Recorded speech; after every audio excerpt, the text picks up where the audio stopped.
নমস্কার সবাইকে, আশা করছি সবাই খুব ভালো আছেন। আমরাও খুব ভালো আছি। এমা, রিপসোনা এটা কোথায় পাপার সাথে ক্যারাম বোর্ড খেলছে?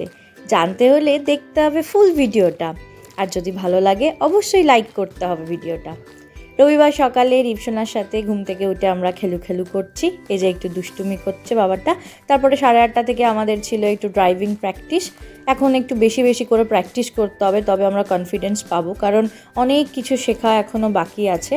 তো আমরা এখনই প্রায় দিনই একটু প্র্যাকটিস করতে বেরোচ্ছি আমাদের গাড়িটা নিয়ে। সঙ্গে অবশ্যই একজন দাদা আছেন, উনি আমাদের গাইড করেন। অ্যাকচুয়ালি ওনারও একটা ট্রেনিং ক্লাস থাকে, মানে একটা ট্রেনিং স্কুল আছে। তো ওনার একটু টাইমের সাথে আমরা অ্যাডজাস্ট করে তো প্রায় দিনই শিখি। পাটুলি এরিয়াতেই চালাচ্ছি আমরা। আপনাদের কি মনে হয় আমি এখন কতটা চালাতে শিখেছি?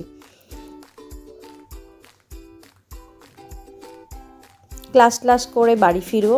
আজকে আবার মিস্টার ব্যানার্জির আছে কোথাও একটা পিকনিক, তো ভালো লাগছে না।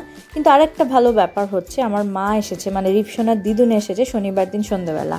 মা সাথে করে অনেক পিঠে, কড়াইশুঁটির কচুরি, তরকারি, তারপরে নাড়ু, অনেক কিছু বানিয়ে এনেছে, কারণ শীতকাল বলে কথা। এই যে রিপসোনা স্নানি করে দিদুনের সাথে রোদে এসেছে। মা ভাবছে স্টিল ফটো তুলছি, তাই এরকম পোজ দিচ্ছে স্টিল ফটোর মতো।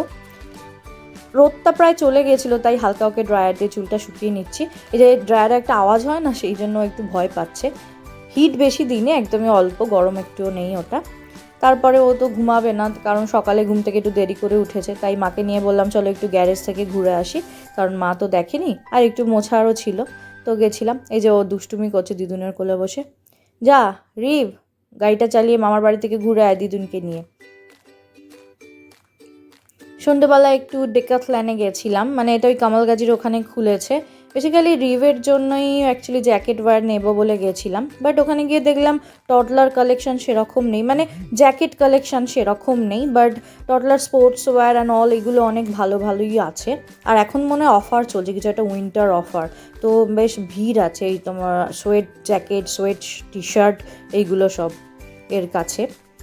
আমারও জ্যাকেটগুলো দেখছিলাম, বাট সেরকম খুব একটা পছন্দ হয়নি। আর এই যে এখানে এসে এরকম হাঁটি করছে। এই যে রিপসোনা, একটু পোজ দাও। এখন তাও বললো একটু তাকায় ক্যামেরার দিকে। আর এখানে সাইকেলেও খুব ভালো অফার চলছিল। আমরা ভাবছিলাম যে রিপ বড় হলে ওর জন্য একটা আমাদের আবার সাইকেল কিনতে হবে। এখন অনেকটাই দেরি আছে, হয়তো 4-5 বছর টাইম লাগবে এখনও। আর এখানে যে অ্যাক্টিভিটি করার যে সব ইনস্ট্রুমেন্টগুলো আছে সেগুলো আছে, অনেকে প্র্যাকটিস করছে, দেখছে। অনেক বাচ্চাদের যে স্পোর্টসের সব জিনিসপত্র খুব ভালো।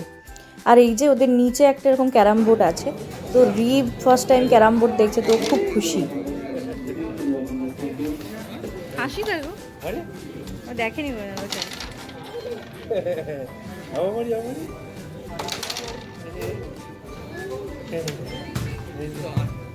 পাপা খেলছে দেখে ওর খুব মজা হচ্ছে। এই বলগুলো এত সুন্দর, রিভের জন্য নেবো ভাবছিলাম। তারপরে কি একটা বান্ডানাস হয় না, যে গলায় পরার, যা বাইক চালালে, সেটাও একটু দেখছিলাম যে আমি কিনবো এই যে এটা, কারণ স্কুটি চালাই যখন খুব গলায় হাওয়া লাগে। তারপর টুকটাক ঘুরে টুরে আবার ফেরার সময় রিভের জন্য একটু ওই যে হয় না ভিতরে থার্মোকট টাইপের জিনিস কয়েকটা কিনলাম। তারপরে এসে এই যে মামার সাথে কথা বলছে। এখনও তো ভালো করে বলতে শেখেনি, তাই উ করে কথা বলছে। সবাই খুব ভালো থাকবেন, সাবধানে থাকবেন, টাটা।